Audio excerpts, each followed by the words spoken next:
I'm gonna go ahead and start recording, okay? Okay. How you doing? Good. How you doing today? Just woke up. Sorry, I'm late. No, it's okay. It's been a long week, and it's 7:30. I mean, I set actually my alarm didn't go off. I set it up for 7:30, but ended up getting up at 8. Oh, dang. I know, but it's cool. Uh, I'm gonna mention the things that we've already done. Is that cool? Yeah. All right. You want to go ahead and get started? You ready? I don't know what else we can do. We've been doing a lot, I feel. You want me to go You first? want to go? Yeah, that's cool. So you go first as the teacher or the coach? The coach.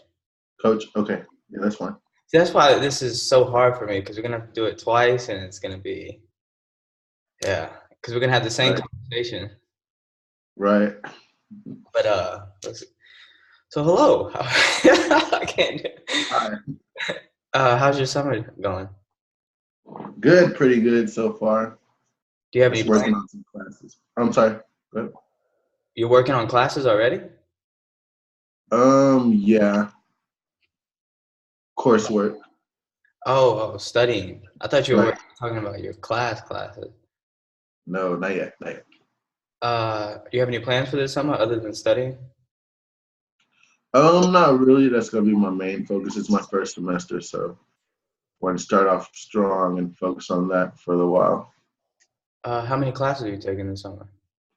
Total 12, but right now, 9 hours. Man, all in CNI, right? Yeah, pretty much. That's why you can't do anything.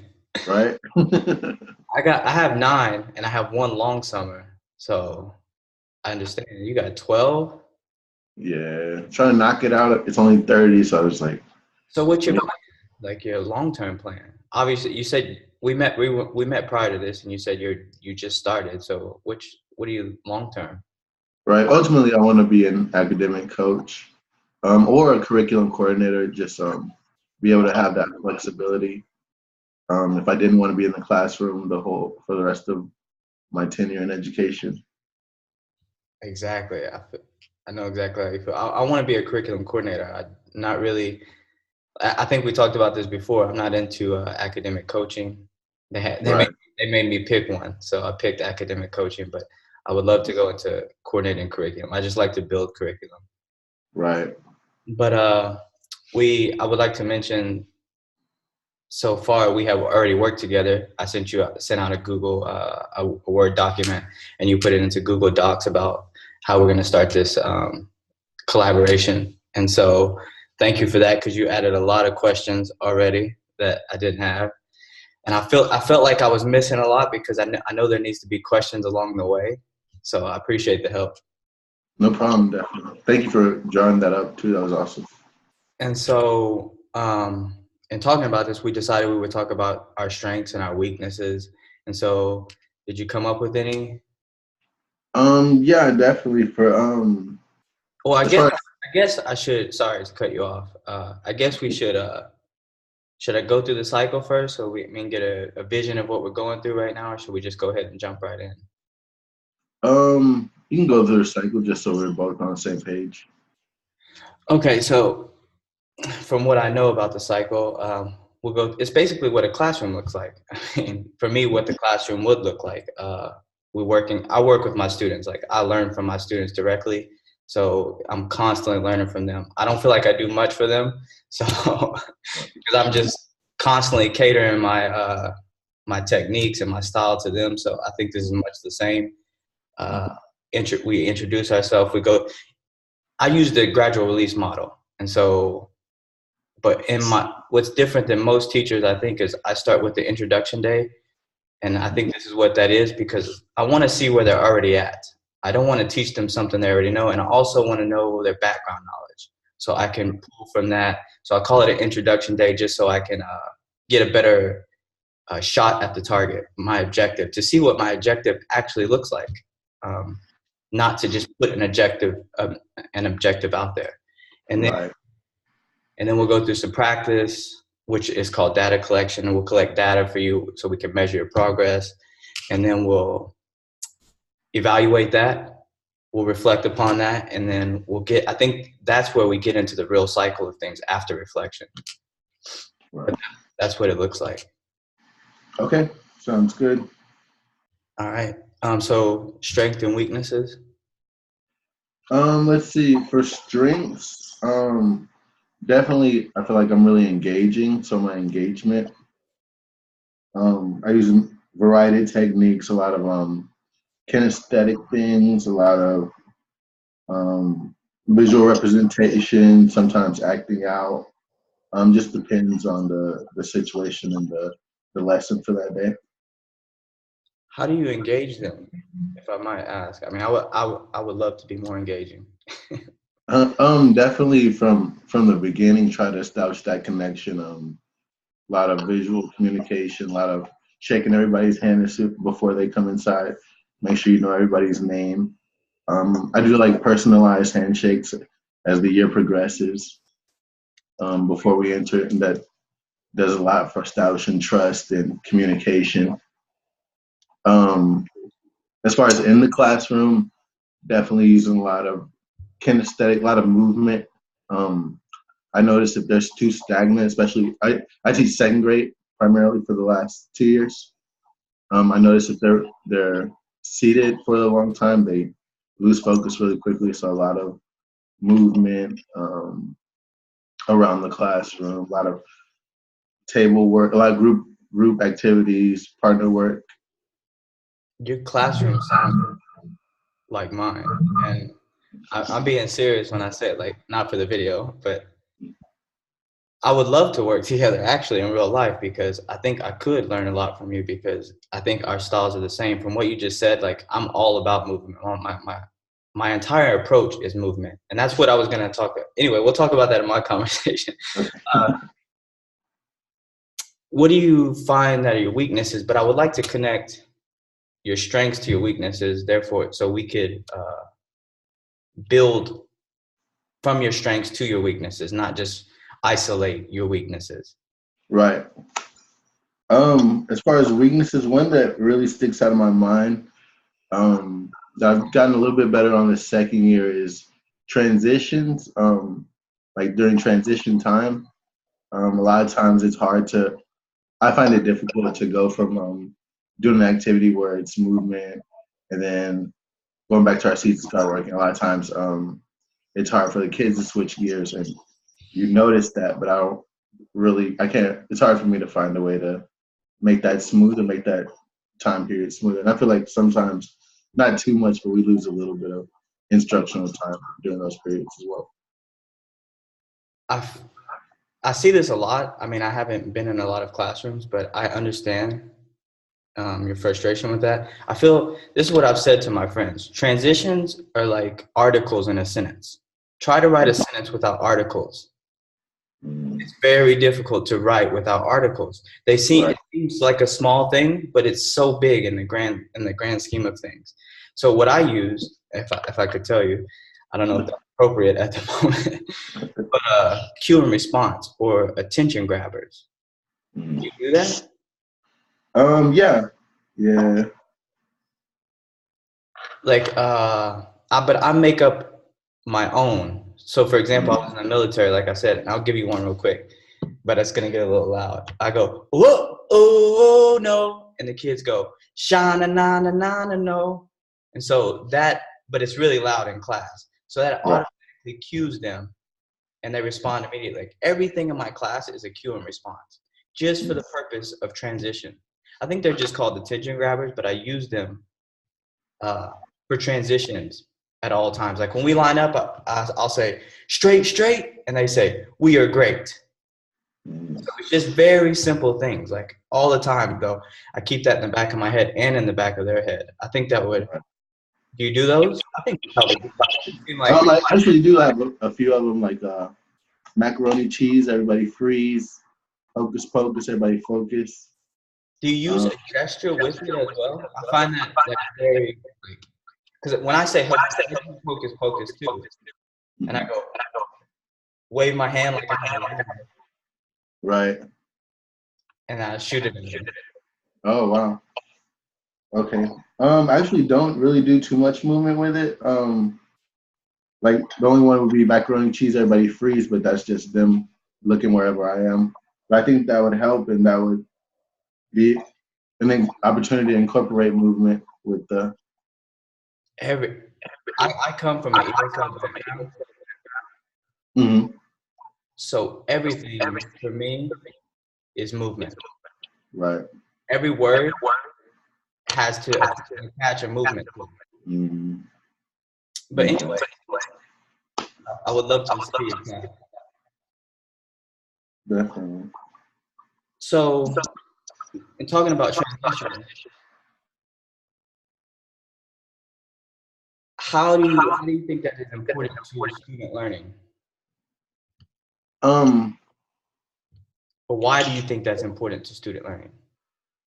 in addition to the instructional time that it takes up or that it could accumulate throughout the year, um, definitely being to be able to transition is necessary. I think at any stage in life, with anything you do, being able to, especially with a lot of our students lower income, so they have a lot of extra stresses that they have to deal with, and sometimes their lives do have to transition really fast. And so, I think subconsciously that would help them be able to handle other transitions or other big changes that they would have in their life. I love it. You found a fundamental need for transitions. It's incredible. I feel like I'm not just saying this, but I feel like we're the same teacher. Right. It's incredible that you didn't talk about the classroom in your transition. You talked about real life. Mhm. And everything that I do in my classroom, I wanted to transfer into real life. I teach the same grades as you, like lower elementary. So, and this usually the same demographic. So I think it's important. I never thought of it in that way, but yes. So how do you think we can do this together? How do you think we can work on this? Definitely. I like the ones you I incorporated the movement and the ones the military based ones that you had. So maybe if you could give me a few examples of those, or we could work on them together. One day if you have time after class, I think that would help. Or if I'm not getting it, I wouldn't mind you coming in and modeling one day for the students. I feel like it's still early enough for us to catch that before it becomes a bigger problem. Absolutely. I would love that's one of my favorite things about class, actually, a transition, because it's a time for movement. I mean, it's the movement is already going to be there because you're moving around. I use a lot. Right. I'll tell you one right now, like because I put all my desks together Hmm. because I like them to be distracted by each other. I want them to learn to be distracted because they're going to be Right. distracted anyway. They're going to be touching each other, and so the sooner they get over that, the better for everyone. So Mhm. usually it takes them about 2 weeks to get it out of their system. Oh, hey, you're sitting next to me. So, Right. but there's a problem with that because some of the students are faced away from the board. Mhm. And so I will say front row, and they turn around and they go, "What's up, back row?" That's their cue. That's their cue and response. So I'll say, Right. "Front row, what's up, back row?" And they'll say, "Ah, chilling," something like that. The back Yeah. row. So it's a conversation. I just use their language, and I use Right. things that we've learned. Like for example, do you know Wiggle Bottom Bunny, that Bunny Rabbit book? Uh-uh. I forget his name. I forget the bunnies, but I'll use like something from a book that Mhm. we've read and turn it into a cue and response, and they love that, and it's also learning. I mean, in a Right. transition. So I think that would be easier for you to do. I mean, you probably do Uh, it. You probably do it and don't even know you do because right. you're being Right. creative. Yeah. Well, I think I could definitely help with that. How would you like what you did mention that you would like me to come in after school and model it perhaps or observations. Um, how do you think we can measure this growth? um, Maybe if I could start timing the transition using a stopwatch or Great idea. like a digital display that we can start timing them that way. We can shoot for the goal in maybe like 5 to 6 seconds. I So, think we're go ahead. I sorry. think we're there is taking about 14 to 15 seconds. So if we get it down to maybe 5 or 6 or less, that would be awesome. Do you have a one that you use outside for recess? Um, Usually just the clock on the phone or a watch. Okay, so your main thing, as I can see, is efficiency, right? Right. So how long does it usually take you now? About 14 to 15 seconds. How many students do you have? Um, 20 usually. 20. That's not bad. It's not. I mean, but you want it to be tight. I understand. You want it to be smooth and like Right. out the door, like a fire drill every time. It's a fire. We out of here. Let's go. Okay. For every transition, like, is there any time that you do in-class transitions that are more difficult than leaving the classroom transitions? um, Which one do you find more difficult? um, Probably shutting down like after, because I teach math and science, so the transition between sometimes within class is difficult. Yeah. When like if we're having a really awesome lesson or a really great experiment, then it's hard to like shut that down as well. After science, we go to they go to specials, and so sometimes it's difficult for us to put everything away. And some of it's my fault because I get into it as well, especially cool experience. So we need to work on your transitions. Yeah. That's where the problem is. Okay. So they don't actually transition from subject to subject. They will leave from science, they go to specials. Yeah. Is there any time that they ever transition from subject to subject that seems difficult? And they know it, right? They know they're going to go into another subject. Right. After specials, they go to lunch. So sometimes after coming to lunch, because after lunch is when they go to reading. So that time period. After lunch is tough. Right. Right. Because we're. I always taught reading in the morning Uh. because with math, you can manipulate a lot. So I would always teach math in the afternoon so it would get them moving. I mean, I would move during reading too. I mean, I feel like I would run them in the morning, prepare them for reading. Right. But I think we have great information here. I mean, you want to work on time. I mean, I think that's an easy way to measure it. And I think it's a great way to benchmark everything. We can go in and we can look at the different types of transitions, like I said, from subject to leaving the classroom. So to make everything as smooth and as efficient as you want to make it. Sounds great. How you feeling about everything?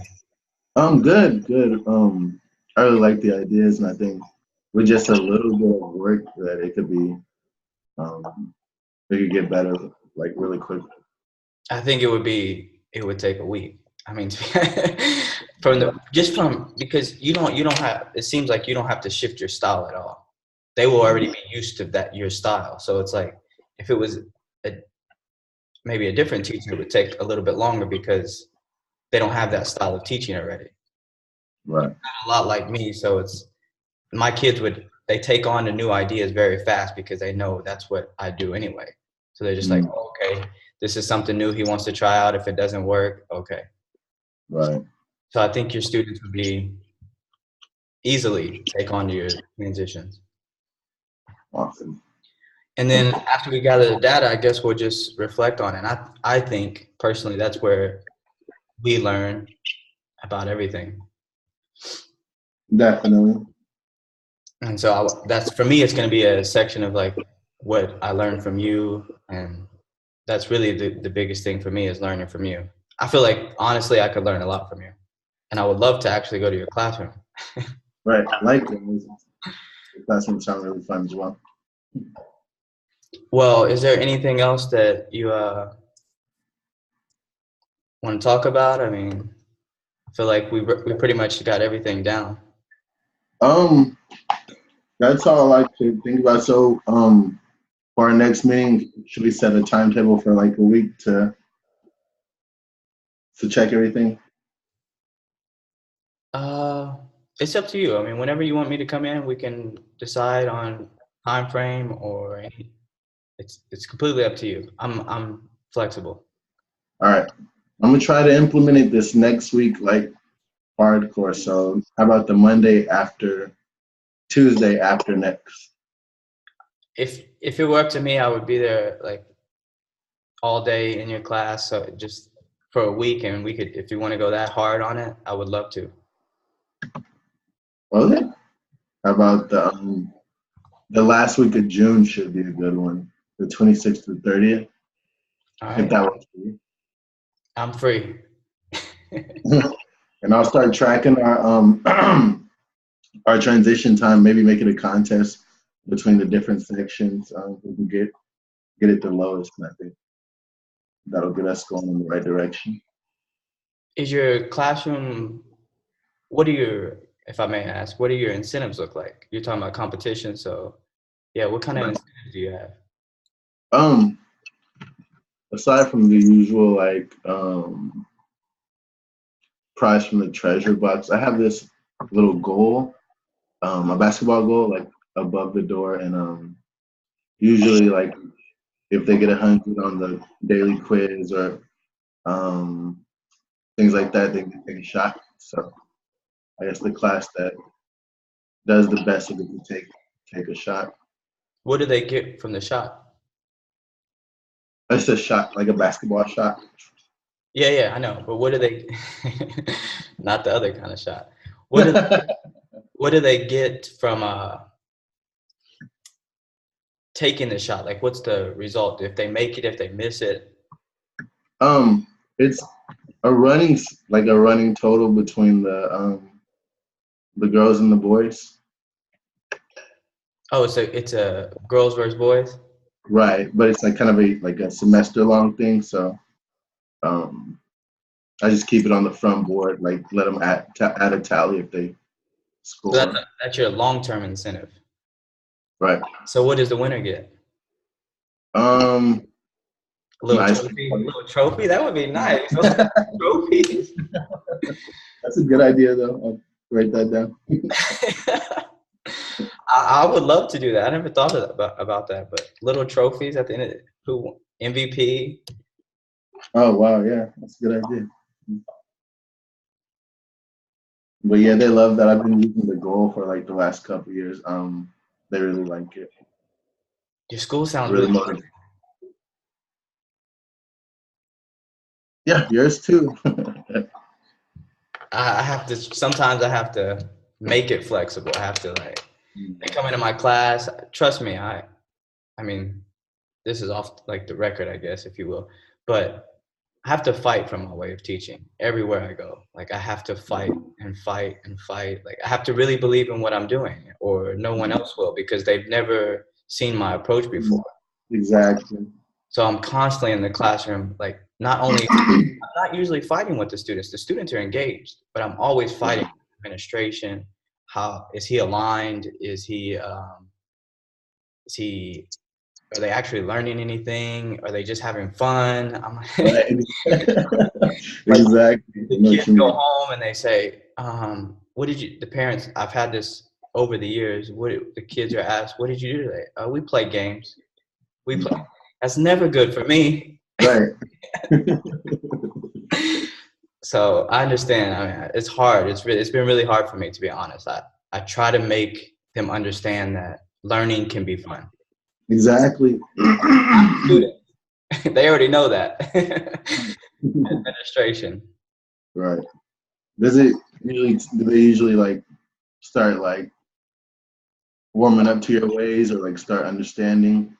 Yes, yes, they do. I mean, it takes time, though. It takes, when I taught in the U.S., and I'm being honest, when I taught at the same type of school you taught at Jones Elementary in the U.S., it was 98% economically disadvantaged. I had people, which for me, it's fine. I'm not. afraid to have people in my classroom. This is more, this type of thing right here, what we're doing is more uncomfortable for me than anybody being in my classroom. Right. I invite them into my classroom, but people are my coaches, administrators, everybody was in my classroom because they didn't know what was happening. My classroom is loud too. Yeah, mine too. And I call it, I don't like the words disorganized or organized chaos because I'm not disorganized or organized. It's either for me constructive chaos or just chaos. Right. So generally in my classroom, it's very constructive chaos, but it's just loud. We'll talk about it in my interview because this is going to be my weakness. So anyway, I think we're good, right? Okay. Yeah, definitely. All right, I'll stop the recording. Okay. Thank you. I appreciate it, man. Thank you so much. Okay. You helped me out a lot. Let me pull up the questions real quick.